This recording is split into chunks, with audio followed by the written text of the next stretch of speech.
The dust did not have the decency to settle. It rose in hot, gritty plumes with every jeer from the crowd, clinging to the woman's skin like a second, shameful garment. She stood on the splintered planks of the auction block, not beside the prime cattle or the strong-backed horses, but at the far end, next to a trio of sad-looking donkeys. Her feet were bare, the soles cracked and stained by the earth. A dress made of something that might have once been calico hung from her thin frame, frayed and colorless, a flag of surrender. Her hands were bound loosely in front of her with a length of coarse rope. It was a needless cruelty. There was nowhere for her to run. The land stretched out in every direction, a flat, unforgiving canvas of baked dirt and brittle scrub under a bleached white sky. She kept her eyes fixed on a single knot in the wood beneath her feet, a dark whirl that looked like a closed eye. She focused on it, making it the entire world, a small, dark planet where the shouts and laughter of the men could not reach her. The man selling her, a thick-necked brute named Silas with a voice like grinding stones, had already sold off 2 wagons and a half-dozen pigs. He gestured to her now with a sweep of his meaty hand. He did not speak of her qualities, of work she could do or skills she possessed. He spoke of her as he would a piece of worn-out tack. He spoke of her silence, her obedience. He made her sound like an object, something to be owned and used until it broke. The crowd murmured. A few of the town's women, standing at the back near the mercantile, turned their faces away, their lips pressed into thin lines of pity or disgust. Most of the men watched with a casual, assessing cruelty. They looked at her arms, her back, her teeth when Silas roughly pulled her chin up. They saw lack. They saw weakness. They saw another mouth to feed in a land that was already stingy. The bidding, if it could be called that, was a pathetic affair of sneers and shaken heads. The price dropped. Then it vanished altogether. No one wanted her. She was to be discarded. A silence fell, more humiliating than the noise had been.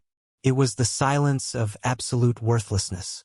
Silas spat into the dust, his face flushing with the shame of owning something no one else would even take for free. He turned his anger on her, his voice a low snarl. He would leave her tied to the post. Let the sun and the night have her. It was then that another man moved.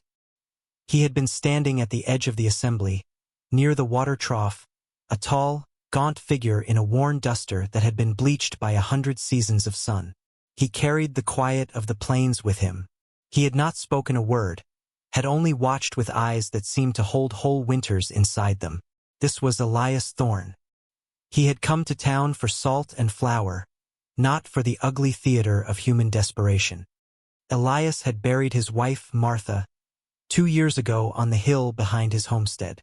He had buried her with his own hands, carving her name into a wooden cross that the wind was already trying to erase. Since then, his world had shrunk to the size of his ranch, a quiet kingdom of work and memory. He had forgotten the sound of his own voice on some days. He saw the woman on the block, and he saw not a product, but a person whittled down to nothing by the world's casual cruelty. He saw the tremor in her hands, the hollows beneath her cheekbones, and he remembered something Martha had said once, her voice soft as she mended a torn blanket. "Anything can be mended, Elias," she told him, holding the frayed edges together. "You just need a steady hand and the patience to see it through." Elias stepped forward, his boots stirring the dust. The crowd parted for him more out of surprise than respect. He stopped before the block, his gaze not on Silas, but on the 3 donkeys standing listlessly beside the woman. They were scrawny, their heads hanging low, discarded things. He looked at Silas, his expression unreadable. His voice, when it came, was low and raspy from disuse, like it came from under floorboards. "How much for the donkeys?" Silas, stunned, blinked. "The donkeys? They're hardly worth the rope." "I didn't ask their worth," Elias said, his voice flat. He reached into his coat and pulled out a small leather pouch. He shook a few coins into his palm. They shone dully in the harsh light. This for the 3 of them. It was a fair price, maybe more than fair. Silas's greed warred with his pride. He eyed Elias, then the woman. A slow, ugly smile spread across his face. Fine. You can have the beasts. He started to turn away.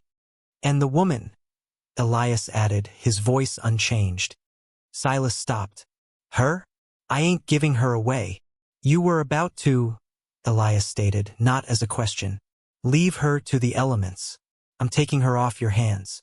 It saves you the trouble. He held the coins out. The donkeys. And her. That's the deal. He said it like he was buying a sack of feed. His tone deliberately pragmatic. It was not a rescue. It was a transaction. A disposal. It was the only way Silas's bruised pride would allow it. Silas hesitated, then snatched the coins from Elias's hand. He grunted, a sound of dismissal. She's your problem now. He stalked off without a backward glance, disappearing into the saloon. Elias stepped up onto the platform. The woman flinched, pulling back against the post, her eyes finally lifting from the floorboards to meet his. They were wide with a fear so old it had burned past terror and settled into a kind of weary vigilance. He saw the ghost of a person in them. He didn't speak. He reached into his pocket and pulled out a small, sharp pocketknife. The blade clicked open.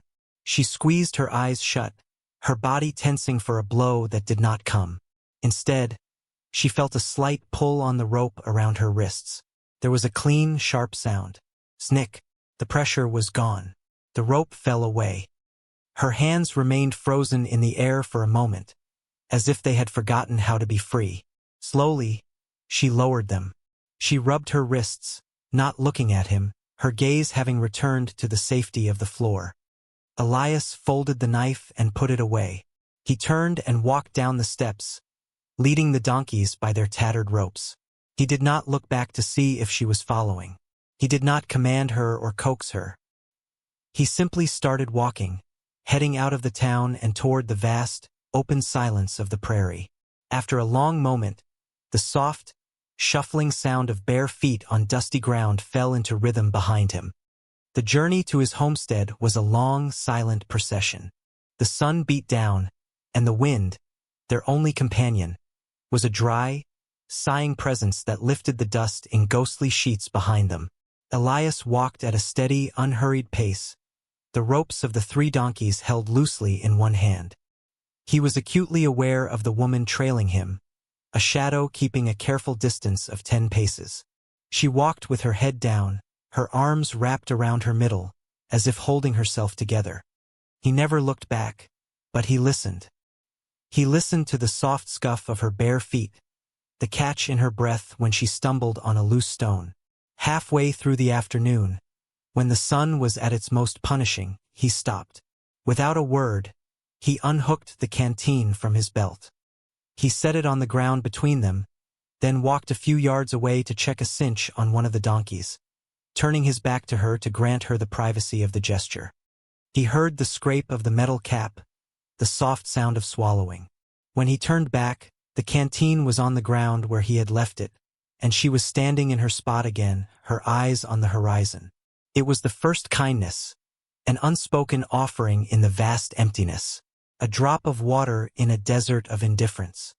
They reached the homestead as dusk began to bleed purple and blood orange across the western sky. The place was stark, functional. A small, solid cabin built of weathered pine, a sturdy barn, and a web of fences that stretched out until they dissolved into the landscape.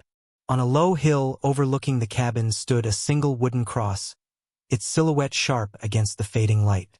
The woman's eyes lingered on it for a moment before she looked away. The air here was different. It wasn't heavy with judgment, only with a profound, waiting loneliness. The house itself seemed to be holding its breath. Inside it was spare and clean. A stone hearth, a rough-hewn table with 2 chairs, a cast-iron stove. Everything had its place. It was the home of a man who lived by routine, who found order in the face of chaos. It was also haunted by an absence, a space where another person's life had been. Elias lit a lamp, and the small room filled with a soft, flickering glow. Shadows danced in the corners, deep and gentle. He gestured toward a small room off the main one. It held a simple cot with a neatly folded blanket at its foot. "You can sleep there," he said. His voice was still rough, but the words were plain, direct. She hesitated at the doorway, her hand hovering near the frame as if she expected it to be locked. "I don't lock doors," Elias said, answering the question she hadn't asked. He turned to the stove and began to build a fire, his movements economical and precise. He cooked a simple meal of beans and cornbread. He set a plate on the table for her and one for himself. They ate in a silence that was no longer the strained silence of the journey, but something else.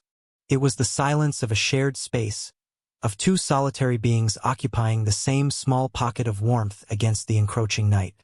When she was finished, she took her plate to the wash basin, her movements quiet and deliberate.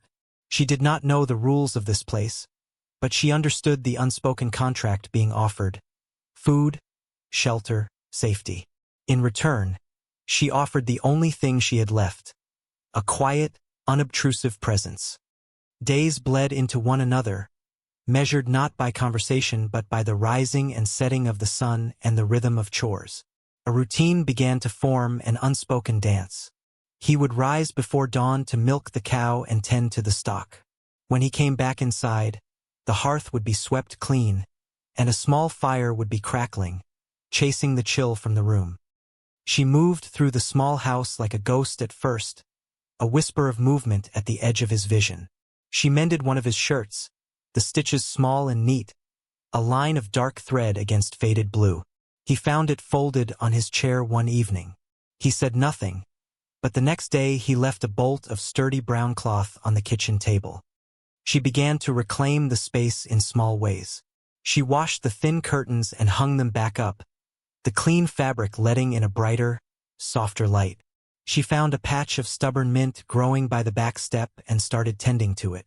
The sharp, clean scent began to perfume the air around the cabin. One afternoon, while he was mending a fence line at the far edge of the property, he saw her climb the small hill. She stood before Martha's grave for a long time, a still figure against the vast sky. Then she knelt and placed something at the base of the cross. When he returned at sundown, he walked up the hill himself. A small, determined cluster of purple wildflowers was nestled in the dry earth. A simple offering, an acknowledgement of the grief that lived in this place. His kindnesses were just as quiet, just as practical. He noticed her shivering one evening as the wind turned mean and whistled through the cracks in the walls. The next morning, a thick wool shawl, one of Martha's, was draped over the back of her chair. It smelled faintly of cedar and disuse. She wrapped it around her shoulders, and the warmth seemed to seep into her bones. She took the bolt of brown cloth and, over several days, fashioned herself a simple, practical dress. The act of sewing, of creating something new for herself, seemed to stitch her back together, piece by piece. She worked by the firelight, her hands, once raw and trembling, now steady and sure. One evening she baked bread. The loaf was dense and a little burnt on the bottom. She placed it on the table between them, her eyes downcast, a silent apology for its imperfection. Elias cut a thick slice. He chewed it thoughtfully. "Little dry," he said, his voice level. She flinched, her hands tightening in her lap. She was about to take the loaf away. "You didn't complain about mine," he added, a ghost of a smile touching the corner of his mouth for the first time. Her head snapped up, her eyes wide with surprise. She saw not criticism, but a flicker of dry humor. A small, shared joke in the quiet of the cabin. A tiny crack appeared in the wall she had built around herself. For the first time, a sound escaped her. It was not a word, but a short, sharp huff of air, the ghost of a laugh. The thaw continued, slow as the turning of seasons. One night, a furious storm broke over the plains, the rain lashing against the windows and the thunder rattling the very bones of the house. A crack of lightning lit the room in a stark, blue-white flash, followed by a clap of thunder so loud it seemed to split the sky. A small, choked cry came from her room. Elias got up from his chair by the dying fire. He stood outside her open door. She was sitting bolt upright on the cot, her arms wrapped around her knees, her body trembling uncontrollably. Her face, illuminated by the next flash of lightning, was a mask of pure terror. He didn't go to her, didn't offer a touch she might not want. He simply pulled a chair into the doorway and sat down, a silent, steady sentinel. He didn't speak. He just sat there, a solid presence in the raging storm, and waited.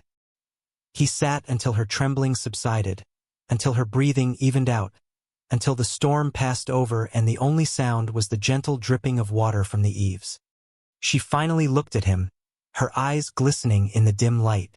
Her voice, when it came, was a raw, broken whisper, thin as a thread. "Don't lock me in." It was a plea born of a deep and terrible memory. "I told you," he said, his voice low and steady. "I don't lock doors." He paused, his gaze drifting toward the window, where the first hint of gray dawn was appearing. Martha, she liked the sound of the rain, said it made the world feel clean again. He had shared a piece of his own loss, a fragment of his past. It was a bridge built across the chasm of their silence. She didn't respond, but he saw the tension leave her shoulders. She lay back down on the cot, pulling the worn blanket up to her chin. He stayed in the chair until he was sure she was sleeping, a quiet guardian watching over a fragile piece. The piece was a delicate thing, a tender new shoot in barren ground, and like all new things, it was vulnerable. The first sign of trouble came on the wind, a faint cloud of dust on the eastern horizon that was too steady, too purposeful to be an act of nature. Elias saw it from the barn. He watched it for a long time, his body going still, his hand resting on the handle of a pitchfork. The dust cloud grew, resolving itself into the shape of 3 riders. He didn't need to see their faces to know who they were. Trouble had a certain way of moving across the land. He walked back to the cabin, his steps measured, his face set like stone. She was outside by the mint patch, her back to him. She felt the change in the air, the sudden tension. She turned, saw the look on his face, and her own gaze followed his to the approaching riders. The color drained from her face. She took a half-step back toward the cabin door, her hand instinctively flying to her throat. It was Silas. He and 2 of his cronies reined in their horses a few yards from the porch, their mounts kicking up dust that settled on the mint leaves, dulling their green. Silas sat tall in his saddle, a smirk on his face. He looked around, at the neat cabin, the mended fence, the woman standing there in her new brown dress. His eyes narrowed with a possessive, resentful light. He had discarded her, but seeing her here, tended to, made him want her back. It was the logic of a dog with a bone. "Thorn," Silas said, his voice oozing a false cordiality. "Looks like you've been busy." He nodded toward the woman. "I've come for my property." Elias moved to stand on the top step of the porch, placing himself between Silas and the woman. He didn't raise his voice. He didn't reach for a weapon. He just stood there, a bulwark of quiet resolve. "She's not your property," Elias said, his voice calm and dangerously low. "The deal was for the donkeys. And her. You took the coin." "The coin was for the animals," Silas sneered, his confidence growing. "I let you take her because she was a nuisance. But I've had a change of heart. A man has a right to what's his." He was playing to his audience of 2, asserting his power, his claim. He saw Elias as a lonely old man. He saw the woman as a thing without a voice, without a will. He had miscalculated. As Silas spoke, the woman moved. She did not retreat into the house. She stepped forward, coming to stand just behind Elias's shoulder. She was trembling, but her chin was up. Her eyes, once fixed on the ground, were now locked on Silas's face. They held not fear, but a cold, burning fire. "I am not yours," she said. Her voice was not loud. It was thin, and it wavered slightly, but it cut through the air with the clarity of a bell. It was the first time she had spoken a full sentence to anyone but Elias, and she chose it to claim herself. The sound of it seemed to startle everyone, including herself. Silas laughed, a harsh, ugly sound. "It speaks." Did you teach it that trick, Thorn? He swung down from his horse, taking a step toward the porch. I'm not leaving without her. Elias didn't move a muscle. You'll leave, he said, his voice flat, or you'll be carried off this land. It was then that the cabin door creaked open further. The woman stepped out from behind Elias, fully into the light. In her hands, she held the old, heavy cast-iron skillet. She didn't raise it like a weapon. She just held it, its weight a solid, grounding presence in her hands. It was a domestic thing, an object of her new life, now imbued with defiance. No, she said again, her voice stronger this time, firmer. The word was a stone thrown against his arrogance. Silas stopped. He looked from Elias's unyielding stillness to the woman's newfound spine. He saw they were not two separate, broken people. They were a wall, a unit. He was a bully who preyed on the weak and the isolated. He did not know how to fight against this quiet, unified strength. His bluster began to crumble. He looked at his men, who were shifting uncomfortably in their saddles. There would be no easy victory here. With a curse, Silas turned and spat on the ground. He heaved himself back onto his horse. This ain't over, he snarled. But the threat was hollow. It was the parting shot of a coward. He wrenched his horse's head around and galloped away, his men trailing behind him, leaving nothing but a fading cloud of angry dust. The silence that descended was profound. It was not empty, but full of the words spoken and the stands taken. The air vibrated with the aftermath of the confrontation. The woman's arms began to shake, and the heavy skillet lowered until it rested against her leg. She looked at Elias, her eyes wide with a mixture of lingering fear and dawning triumph. He looked back at her, a long, steady gaze that said everything he could not. You were brave. You didn't run. He turned and went back inside, his movements slow. He knelt by the hearth and began to build up the fire, the familiar, grounding ritual a balm after the storm of conflict. The woman followed him in, placing the skillet by the stove. She stood in the middle of the room, looking lost now that the danger had passed. The fire caught, and a warm, golden light filled the small space, pushing back the shadows. Elias stood up and turned to her. The house was quiet, safe. The world outside had been repelled. Here, in this small pocket of warmth, a new world was being built. I was scared, she whispered, the admission costing her dearly. I know, he said softly. He looked at her, truly looked at this woman who had stood her ground, who had found her voice to say no. He had taken her in to mend her, but somewhere along the way she had begun to mend him, too. She had brought life back into the silent corners of his home, had placed wildflowers on his grief. You never told me your name, he said. It was not an accusation, but a quiet invitation. She looked up at him, and for the first time, a real smile touched her lips, a small, fragile thing. It transformed her face, chasing away the last of the shadows. It's Lena, she said. Lena.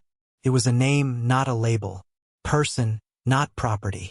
In the quiet of the cabin, with the fire crackling and the memory of their shared victory still hanging in the air, Elias felt the last of the winter in his soul begin to melt away.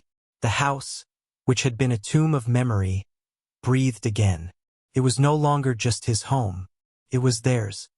The next morning, Lena took the ragged, colorless dress she had arrived in, the garment of her humiliation, and she laid it in the hearth. Elias handed her a lit taper. She touched the flame to the cloth, and it blackened, curled, and disappeared into a whisper of gray ash. It was a funeral for the woman who had stood on the auction block, and a christening for the one who now stood by the fire. They spent the day mending the fence where Silas's horses had trampled it, working side by side in a comfortable, practiced silence. They were stitching their world back together, post by post, wire by wire. That evening, as they sat on the porch, watching the 3 donkeys graze peacefully in the twilight, a new quiet settled between them. It was not the silence of strangers, nor the silence of grief. It was the deep, restful silence of home. The land was still harsh, the wind still blew, and the winters would still be long. But now they would not face them alone. Two broken souls, discarded by the world, had found each other in the dust and, with steady hands and quiet patience, had mended a life. They had built a fortress not of walls and weapons, but of shared silence, unspoken kindness, and two simple words: "It's Lena." This story, it ain't just about a rescue on some dusty frontier. It's about the quiet courage it takes to see value in what the world has thrown away. It's about understanding that the deepest wounds aren't always the ones that show on the skin, and the strongest shelters aren't always made of wood and nails, but of trust, given one small gesture at a time. It's about naming, not just giving a name, but recognizing the person who has been buried under a label. We all have those auctions in our lives, moments when we feel worthless, judged, put on the block. We all have those winters in our eyes. But the story of Elias and Lena, it tells us that even in the harshest lands, kindness can take root. It tells us that strength isn't about the loudness of your voice, but the quiet resolve in your heart. So here's your naming. See the person hiding in the corner. Offer the canteen without asking for thanks. Sit in the storm with someone just to be a steady presence. That's the real work. And if you're brave enough to do it, if you're patient enough to wait for the thaw, you might just find that the life you save, the home you rebuild, is your own. You might find that the fire only changes everything if something new is waiting in the ash.